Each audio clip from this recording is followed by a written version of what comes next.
Proteínas.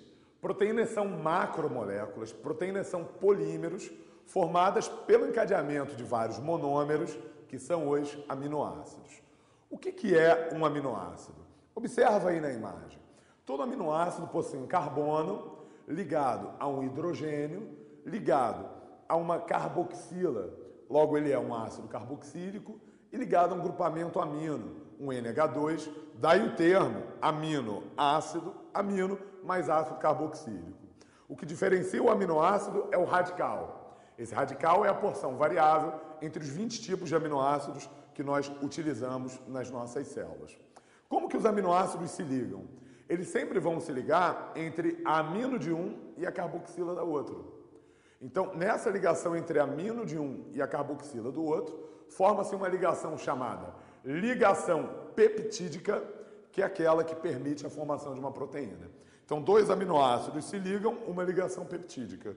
3 aminoácidos se ligam, 2 ligações peptídicas e assim sucessivamente. As proteínas, elas têm papéis dos mais diversos nas nossas células. Quais são esses papéis? Papel estrutural. O nosso cabelo é proteína. Queratina é proteína. Colágeno na pele é proteína. Então, elas têm papéis estruturais fundamentais para a formação da célula, para a formação do organismo. Além do papel estrutural, papel enzimático. Catalisar reações, gente. Imagina um pedaço de pão jogado no espaço, no vácuo. Ele nunca seria digerido. Agora, no nosso corpo, em questão de poucas horas, ele é digerido graças a proteínas que aceleram, que catalisam reações, que são as enzimas. Depois, inclusive, falaremos mais sobre elas, porque elas são importantíssimas para os seres vivos. Um terceiro papel importante é o papel imunológico, defesa. Nossas células de defesa produzem proteínas que degradam corpos estranhos, que são os anticorpos, as imunoglobulinas. Além disso, elas têm um papel contráctil na musculatura, elas transportam substâncias como a hemoglobina, que transporta oxigênio, como as proteínas transportadoras da membrana, tá? Que transportam sais minerais e substâncias das mais diversas, e desempenham também um papel na nossa coagulação sanguínea. Então, observa que os papéis proteicos são, de fato, bastante variados. Falando um pouco mais sobre as enzimas. Enzimas são chaves. Por que chaves? Porque além de acelerar as reações, diminuindo a energia de ativação necessária para que ela aconteça, as enzimas só se encaixam em uma dada fechadura específica. Então, por exemplo, a amilase, ela só é capaz de quebrar o amido. Uma protease só quebra proteínas, seguindo o chamado mecanismo chave-fechadura. Existem 3 fatores principais que influenciam a atividade de uma enzima, como você pode observar aí na figura. A temperatura e o pH influenciam, uma vez que as enzimas possuem uma temperatura ótima para trabalhar, um pH ótimo. E se fugirmos dessa temperatura, desse pH ótimo, a atividade enzimática ela diminuirá. Quando a temperatura é muito extrema, ou pH também, temperaturas muito altas e pHs muito extremos determinam uma mudança da forma dessa chave. E mudando o formato da chave, ela não se liga mais à fechadura, perdendo de maneira irreversível a sua atividade. Chamamos isso de desnaturação. Então se liga que temperatura muito alta desnatura a enzima e ela perde de forma definitiva a sua função.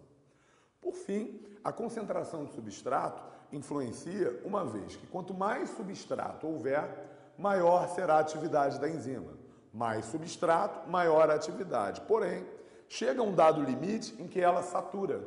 Ela chega ao máximo do seu trabalho, ou seja, toda a chave está ligada já a uma fechadura e assim a velocidade máxima é alcançada, não podendo mais aumentar a velocidade dessa reação. Para terminarmos, seguiremos então as vitaminas, o último grupo de substâncias dessa aula. Vitaminas são substâncias necessárias em uma quantidade mínima no nosso organismo. Agora, imagina um carro. É como se o carro fosse uma proteína, fosse uma enzima e a vitamina fosse o volante. O volante é uma fração muito pequena do carro, mas sem um volante você não vai para lugar nenhum. As vitaminas são assim. Por isso que elas são chamadas de alimentos reguladores. Elas regulam o metabolismo, porque mesmo em pequenas quantidades, elas vão garantir o funcionamento pleno do nosso corpo. São micromoléculas, as células absorvem diretamente as vitaminas e elas têm diversas funções químicas. As vitaminas são divididas em hidrossolúveis e lipossolúveis. As hidrossolúveis, que são as do complexo B e a C, elas são absorvidas mais facilmente, porém eliminadas mais facilmente. Então nós estamos mais propensos às suas hipovitaminoses, que é a falta dessas vitaminas. E as lipossolúveis, A, D, E e K, elas são absorvidas com maior dificuldade, porém eliminadas com maior dificuldade, e estamos mais propensos às hipervitaminoses. Observa agora o quadro que tem as principais vitaminas, as fontes e as hipovitaminoses. Poxa, professor Oda, eu tenho que guardar todas as fontes? Lógico que não. Agora, alguns alimentos eu sugiro que você guarde. Fígado, ovo, leite, que são os alimentos mais ricos em vitaminas.